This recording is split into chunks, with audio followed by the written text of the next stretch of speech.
Bundle up and get ready to chill out this December because penguins are here to stay in Yu-Gi-Oh! There's a good chance you remember the origins of this archetype with the classic Penguin Knight originally released in Spell Ruler, a humble little level 3 monster that when sent directly from the deck to the graveyard by the effect of a card controlled by your opponent, says to unite your graveyard with your own deck, shuffle them, and form a new deck. Dog, this wording is crazy. Really, it just means you shuffle your graveyard into your deck, but the wording of classic Yu-Gi-Oh! Comes off as really weird. One of the only cards in the game that maintains these odd keywords like unite and new deck. Later on in Structure Deck Joey, we would get the brother Penguin Soldier, a flip effect monster that allows you to return up to 2 monsters on the field to the hand. Actually not a bad card, as long as you get it to resolve, it causes more disruption than something like Hain. Later on we would get Nightmare Penguin, which also had a bounce effect as well as a little attack boost for your water attribute monsters. And also it dueled against Taya in the anime because, well, I forgot exactly why, and I think it would be really funny if I didn't include the context in the video and just say that it happened. Flying Penguin was also there, but it was only a normal monster.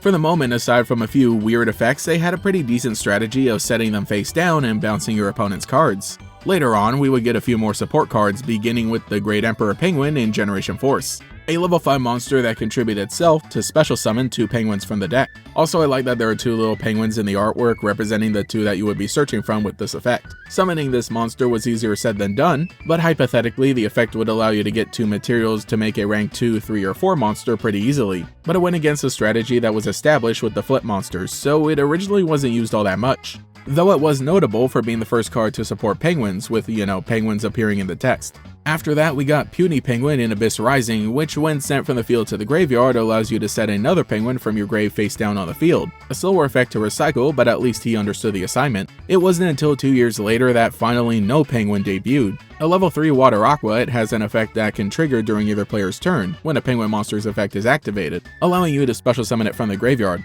Yeah, that's about it. Might not seem like a lot, but it was finally something to get the deck moving a little more. Comboing with Bouncing Penguins, it at least gave you more monsters to work with. Also, Bolt Penguin made it to the TCG around this time, and that's about it. For a while, not much else happened except for Guard Penguin and Fluffle Penguin, which is part of a different deck. But once the Synchro monster Penguin Brave was printed, everything changed from then on. A fine card by itself, protecting your other set monsters, setting another penguin from the deck on summon, and quick effect allowing you to flip them face up. This one brought the strategy together, finally fully embracing the effect of the original Penguin Soldier and even the aesthetic. Beforehand, only Knight and Soldier were cohesive in terms of visual design, and everything else just kinda did whatever it wanted to. But from here on out, they basically just said, screw it, penguins are little fantasy guys now. The artwork depicts a group of 5 penguins, each in different RPG classes, a cute little idea. Thankfully that wasn't the end because 3 monsters in the artwork of this card were individually made their own, with Penguin Ninja, Penguin Squire, and Penguin Cleric. Ninja is another flip effect bounce that works on spell and track cards, which is also funny because that too fits with the ninja monsters.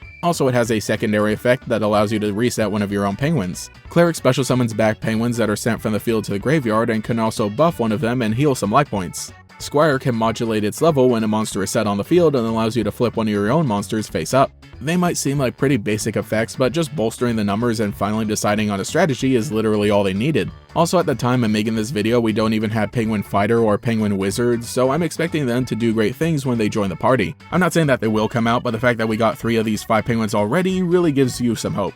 Torpedo Penguin was also there somewhere, and Glacial Beast Polar Penguin was from another archetype, but at least it was a level 3 tuner, and the spells we got were not bad. The equip card, Penguin Sword, gives an attack boost, bounces an opponent's card when battle damage is inflicted, and even negates the effects of cards that are returned to the hand by penguin cards. But Royal Penguin's Garden is really the star of the show. A continuous spell that when activated allows you to search your deck for a penguin. It also allows you to reduce the level of a penguin in your hand. A nice way of finally being able to use the Great Emperor Penguin. And the search effect for this card is so good that some Fluffle players even find the room to play it just to get Fluffle Penguin into the hand.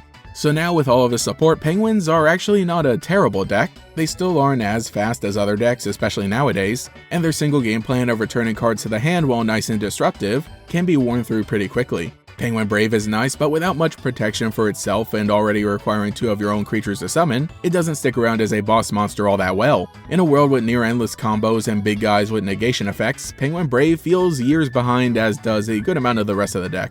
Though, as proves to be the case with this deck, they aren't anywhere near done. Like I said, there is hope for maybe getting 2 more of the RPG party, but what I think should come next is some other big Penguin King in the style of a newer cards that does have a protection and or negation effect. That's just how things need to be in the current game. I remember brewing some crazy fun decks all the way back when no Penguin was out. Trolling other players online with the flippy monsters was probably the destiny of this archetype rather than tournament tops, but is that honestly a bad thing? I'm just happy there's now a distinct thematic identity that can be built upon, because honestly before that, any of a Penguin support cards could have been the last of it. After Penguin Brave, it would be a crime to stop without the rest of the party.